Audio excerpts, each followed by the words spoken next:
दिलचस्पी इस बात पे है कि राहुल जी का क्या होगा तो तेजस्वी जी का क्या होगा।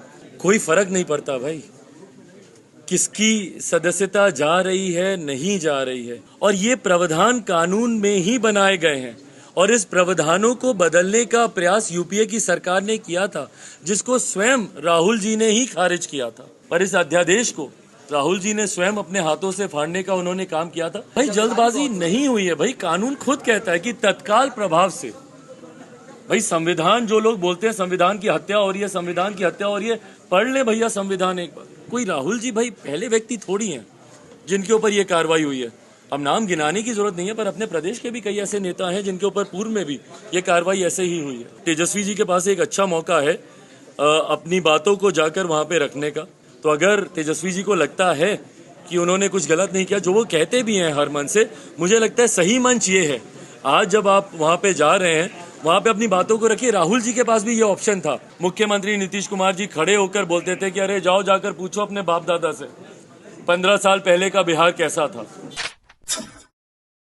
नीति आयोग की रिपोर्ट राहुल गांधी की सदस्यता चली गई, राहुल गांधी की कितनी जल्दीबाजी की गई है, क्योंकि सदस्यता जाने के बाद कहीं न कहीं विपक्षी खेमा में नाराजगी है इस बात को लेकर। भाई मैं दुख के साथ आपके प्रश्न का मैं जवाब दूंगा। पुनः वही बात है ना, हम लोग की प्राथमिकताएं अलग हैं। आज भी आप लोगों को ज्यादा दिलचस्पी इस बात पे है क्योंकि ये ज्वलंत विषय चल रहा है। दिलचस्पी इस बात पे है कि राहुल जी का क्या होगा तो तेजस्वी जी का क्या होगा, आम बिहारी का क्या होगा।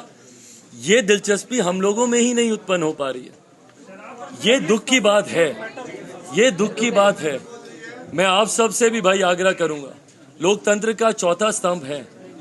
हाँ जरूर ये विषय बहुत सबको एक्साइट करते हैं, अरे राहुल जी की सदस्यता चली गई, 8 साल तक वो चुनाव लड़ेंगे नहीं लड़ेंगे। पर भाई जिनका जीवन बर्बाद हो रहा है, आम बिहारियों का जीवन बर्बाद हो रहा है, क्या हम लोग की भी प्राथमिकता नहीं बनती? नैतिकता का आधार नहीं कहता कि हम लोग भी इसमें।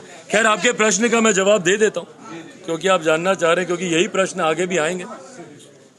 कोई फर्क नहीं पड़ता भाई, किसकी सदस्यता जा रही है नहीं जा रही है। ये एक कानूनी प्रक्रिया का हिस्सा है, मुझे दोहराने की जरूरत नहीं है। ये बात आप सब लोग जानते हैं। एक जांच हुई, न्यायालय की तरफ से ये वर्डिक्ट आया और ये प्रावधान कानून में ही बनाए गए हैं और इस प्रावधानों को बदलने का प्रयास यूपीए की सरकार ने किया था, जिसको स्वयं राहुल जी ने ही खारिज किया था। भाई उन्होंने ही 2013 में जब ये ऑर्डिनेंस, जब यूपीए की तत्कालीन सरकार लेकर आई थी, जब 2013 में सुप्रीम कोर्ट ने एक आदेश में इस बात का जिक्र किया था, तो उस वक्त तत्काल सांसदों को की बर्खास्ती नहीं हो, उनकी संसद सदस्यता नहीं जाए, उसको रोकने के लिए यूपीए सरकार ये ऑर्डिनेंस लेकर आई थी। पर इस अध्यादेश को राहुल जी ने स्वयं अपने हाथों से फाड़ने का उन्होंने काम किया था। तो वो खुद इस बात को जानते हैं भैया कि कानून, रिप्रेजेंटेशन एक्ट जो पार्लियामेंट कॉन्स्टिट्यूशन का जो है जनप्रतिनिधियों से जुड़ा हुआ, उसमें ये स्पष्ट तौर से कहा गया कि 2 साल या उससे ज्यादा की अवधि के लिए अगर किसी को भी सजा मिलती है, कोई भी कन्विक्ट होता है, तो उसकी सदस्यता जाएगी। अब हाँ, अब अगर हायर कोर्ट अगर उनको निर्दोष साबित करता है या उनका कन्विक्शन हट जाता है, तो यथास्थिति जैसे थी वो। इस मामले में जल्दीबाजी कितनी हुई है, बस इतना बता दीजिए, क्योंकि सब लोग कह रहे हैं भाई जल्दबाजी नहीं हुई है भाई, कानून खुद कहता है कि तत्काल प्रभाव से। भाई संविधान, जो लोग बोलते हैं संविधान की हत्या हो रही है, संविधान की हत्या हो रही है, पढ़ ले भैया संविधान एक बार। ये बात तो कही गई है ना, कानून इस बात को कहता है कि तत्काल प्रभाव से। जिस वक्त ये नोटिफिकेशन आया, जिस वक्त नोटिफिकेशन नहीं, जिस वक्त ये वर्डिक्ट आया, मान के चलिए उसी वक्त से ये नोटिफिकेशन लागू है कि आपकी संसद सदस्यता आपकी जाती है। ये तो बात आज से नहीं, ये तो लंबे समय से। कोई राहुल जी भाई पहले व्यक्ति थोड़ी हैं जिनके ऊपर ये कार्रवाई हुई है। अब नाम गिनाने की जरूरत नहीं है, पर अपने प्रदेश के भी कई ऐसे नेता हैं जिनके ऊपर पूर्व में भी ये कार्रवाई ऐसे ही हुई है।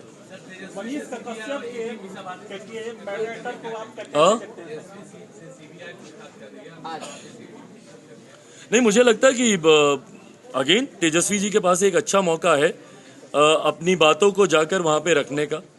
मैं बार बार भाई मैं इस बात को मैं कहता हूं, जिसने कुछ गलत नहीं किया उसको डरने की जरूरत नहीं है। तो अगर तेजस्वी जी को लगता है कि उन्होंने कुछ गलत नहीं किया, जो वो कहते भी हैं हर मन से, मुझे लगता है सही मंच ये है। आज जब आप वहां पे जा रहे हैं, वहां पे अपनी बातों को रखिए। राहुल जी के पास भी ये ऑप्शन था। भाई जब आपका मैटर अंडर ट्रायल था, तो उस वक्त जाके आप अपनी बातों को आप रखते ना, आपके वकीलों को और मजबूती से आपका पक्ष रखने की जरूरत थी, वो क्यों नहीं रखा गया, परिणाम स्वरूप क्यों ऐसा डिसीजन आया, वो खैर उनके वकील ही बताएंगे। बट आज तेजस्वी जी के पास वो मौका है, जाकर रखें अपनी बात। जिस तरीके से तमिलनाडु मामले में कार्रवाई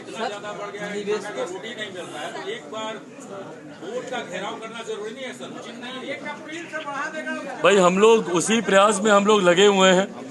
पार्टी की तरफ से पहले भी इसको लेकर हम लोगों ने आंदोलन किया है। हम लोग 9 तारीख 10 तारीख को पुनः प्रदेश भर का ये आंदोलन कहा कि निवेशकों का आना बिहार में संभव नहीं, क्या वजह है? सरकार का बदलना या राजद की सरकार से जदयू का मिलना? क्योंकि पहले कहते थे लोग जंगल राज इसलिए निवेशक नहीं आ रहे, किस पे आरोप जाता है? भाई आरोप तो यकीनन सरकार के ऊपर ही जाता है। किसी भी सरकार की अच्छी या बुरी छवि के लिए वहाँ की स्थानीय सरकार ही जिम्मेदार होती है। आज की तारीख में मेरे प्रदेश में बिहारियों को सम्मान मिले या बिहारी अपमानित हो, इसके प्रत्यक्ष या अप्रत्यक्ष रूप से जिम्मेदार मेरे मुख्यमंत्री नीतीश कुमार जी ही हैं। आज की तारीख में बिहार में अगर माहौल सहज होगा तो ज़्यादा निवेश आएगा, श्रेय मुख्यमंत्री जी को ही जाएगा। पर जब निवेश नहीं आ रहा है तो इसका भी कारण मुख्यमंत्री नीतीश कुमार जी हैं।